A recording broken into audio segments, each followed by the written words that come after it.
Trend അല്ലേ കഴിച്ച ആ സ്ഥാനത്ത് നിങ്ങളെ കൊല്ലാൻ പറ്റൂട്ടോ. ബൺ മസ്ക കഴിഞ്ഞ കുറച്ച് ദിവസങ്ങളായി നമ്മുടെ കേരളത്തിൽ ട്രെൻഡിങ് ആയിക്കൊണ്ടിരിക്കുന്ന ഒരു ഫുഡ് ഐറ്റം. കൂടുതലും കൊച്ചിയിലാണ്. ഇതിൻ്റെ പ്രധാന ഇൻഗ്രീഡിയൻറ്റ് ബണ്ണും അതുപോലെ തന്നെ ബട്ടറുമാണ്. പക്ഷേ ബട്ടറിൻ്റെ ക്വാളിറ്റിയെ ചൊല്ലി ഹംഗ്രി മിർനാൾ ഒരു വീഡിയോ പോസ്റ്റ് ചെയ്തിരുന്നു. ആദ്യം തന്നെ നമുക്ക് അതൊന്ന് കണ്ടു നോക്കാം. അത്യാവശ്യം വില കുറഞ്ഞ ബട്ടറിന് ഒരു 600 രൂപ. പ്രോപ്പറായിട്ടൊരു ബൺ മസ്ക് ഉണ്ടാക്കാൻ ബേസിക് ഇൻഗ്രീഡിയൻറ്റ് കോസ്റ്റ് മാത്രം മേബി 50. പിന്നെ എങ്ങനെയാണ് ഇപ്പോൾ വിറ്റുകൊണ്ടിരിക്കുന്ന വിലയ്ക്ക് അവർക്ക് വിൽക്കാൻ പറ്റുക? സിമ്പിൾ. ഫാസ്റ്റ് ഫുഡ് കഴിച്ചുകൊണ്ടാണ് ബൺ മസ്കയുടെ ക്വാളിറ്റിയെ പറ്റി വലിയ ഗംഭീരമായി പറയുന്നത്. ബട്ടറിൽ ഉപയോഗിക്കുന്നത് ഡാൽഡയാണോ? അതൊന്നുമല്ല. അതിനേക്കാളും വില കുറഞ്ഞ സാധനമുണ്ട്, മാജറിയും. ഒരു കിലോയ്ക്ക് 80 ചില്ലറ രൂപ. അത് താനാണോ തീരുമാനിക്കുന്നത്? അവരങ്ങനെ യൂസ് ചെയ്യുന്നുണ്ട് എന്ന് തനിക്ക് 100% ഉറപ്പുണ്ടെങ്കിൽ താൻ അതിന് തക്കതായ തെളിവ് കാണിക്കുക. അപ്പോൾ ഞങ്ങൾ വിശ്വസിക്കാം. അല്ലാതെ സോഷ്യൽ മീഡിയ കിടന്നിങ്ങനെ വായിട്ടലച്ച കൊണ്ട് മാത്രം കാര്യമില്ല. ബട്ടറിനെക്കാളും കാണാൻ ഫിനിഷിങ്, വെൽവെറ്റിയ, സോഫ്റ്റ്, പൊളിയ. പക്ഷെ സാധനം കഴിച്ചു കഴിഞ്ഞാൽ ചെറുതായിട്ട് ചത്തു. ഒരു തവണ കഴിച്ചാലല്ല, ഞാൻ ഒരു ഫൺ കില്ലാതെ നോക്കി. അത് ഏത് ഭക്ഷണം കഴിച്ചാൽ അങ്ങനെ തന്നെയാണ്.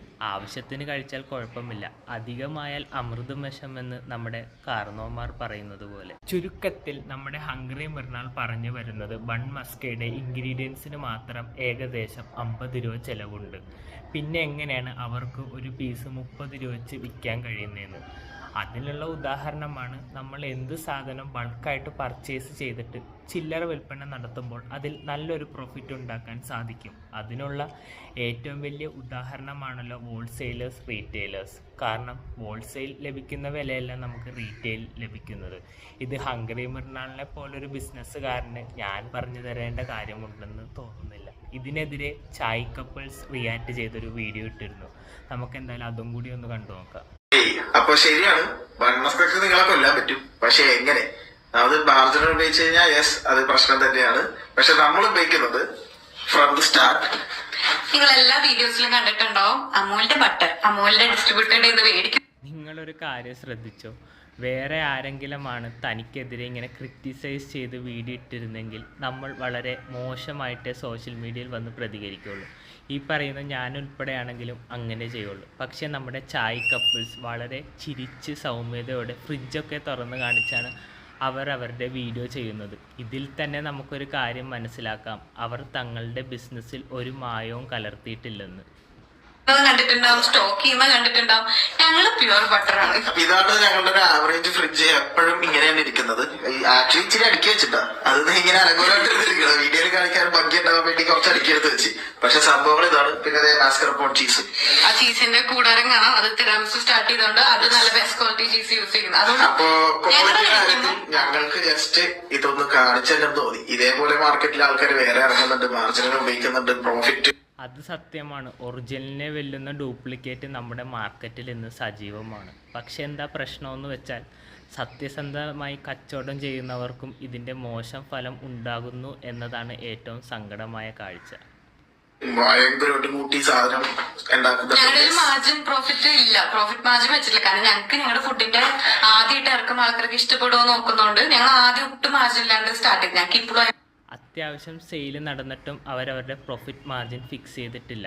കാരണം എന്താണെന്ന് വെച്ചാൽ കസ്റ്റമർ സാറ്റിസ്ഫാക്ഷനാണ് അവർ പ്രയോറിറ്റി കൊടുക്കുന്നത്. അല്ലാതെ മിർനാളിനെ പോലെ ക്വാളിറ്റി കുറഞ്ഞ സാധനം വിളമ്പിയിട്ട് സോഷ്യൽ മീഡിയ കിടന്നിങ്ങനെ പ്രതികരിക്കാറില്ല. ഇപ്പോഴും അങ്ങനെ തന്നെയാണ് പോകുന്നത്. അപ്പോ അതും ആ ക്വസ്റ്റ്യന്റെ ആൻസർ ആയില്ലേ? ഇതാണ് ഞങ്ങളുടെ കഥ. കണ്ടല്ലോ, ഇതാണ് കഥ. മിർനാളിനെതിരെ നമ്മുടെ ചായ് കപ്പിൾസ് റിയാക്ട് ചെയ്ത് വീഡിയോ ഇട്ടല്ലോ. അതിലവർ അമൂലിനെ പറ്റിയാണല്ലോ പറഞ്ഞത്. പക്ഷേ നമ്മുടെ മിർനാളിൻ്റെ അടുത്ത ഇര അമൂലും മിൽമയായിരുന്നു.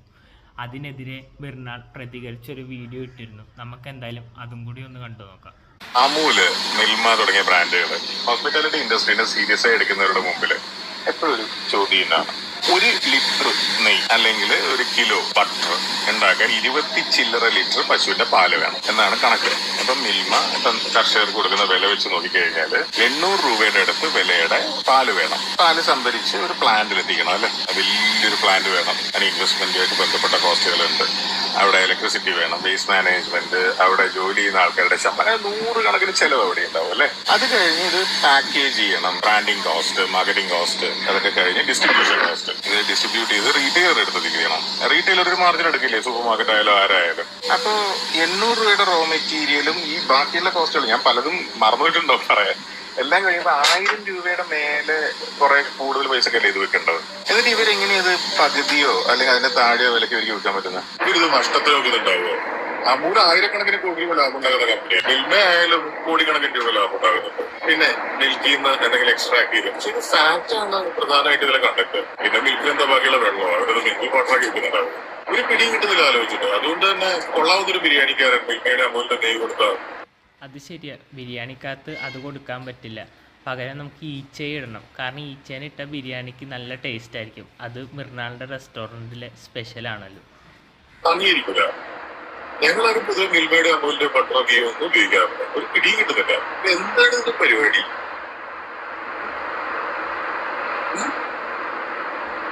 അറിയില്ല. ആഹാ, എല്ലാം കഴിഞ്ഞിട്ടുള്ള മിർനാളിൻ്റെ ആ ചിരി. മിർനാൾ ചുരുക്കത്തിൽ പറഞ്ഞു വരുന്നത് അമൂലിലും മിൽമയിലും മായമുണ്ട് എന്നാണ്. അങ്ങനെ നോക്കാനാണെങ്കിൽ നമ്മുടെ സമൂഹത്തിൽ ലഭിക്കുന്ന ഒരുമാതിരിപ്പെട്ട ഭക്ഷ്യവസ്തുക്കളിലെല്ലാം മായമുണ്ട്. ഇനി അഥവാ മായം കലരാത്ത ഭക്ഷണം കഴിക്കണമെങ്കിൽ നമ്മൾ സ്വന്തമായി കൃഷി ചെയ്ത് പാചകം ചെയ്യേണ്ടി വരും. എൻ്റെ ഒരു അഭിപ്രായത്തിൽ മിർനാൾ ഒരു കാര്യം ചെയ്യും, സ്വന്തമായിട്ട് കുറച്ച് പശുവിനെ മേടിച്ച് വളർത്തി അതിൽ നിന്ന് ബട്ടർ ഉണ്ടാക്കി ബൺ മസ്ക ഉണ്ടാക്കി കാണിക്കുക. അപ്പോൾ ജനങ്ങൾ നിങ്ങളെ അപ്രിഷ്യേറ്റ് ചെയ്യും. മിർനാളിൻ്റെ പ്രവൃത്തിയെപ്പറ്റി നിങ്ങൾക്ക് എന്ത് തോന്നുന്നു എന്ന് കമൻറ്റ് ബോക്സിലൂടെ ഒന്ന് രേഖപ്പെടുത്തുക. പുതിയൊരു വീഡിയോയിൽ കാണുന്നവരെ ബൈ ബൈ.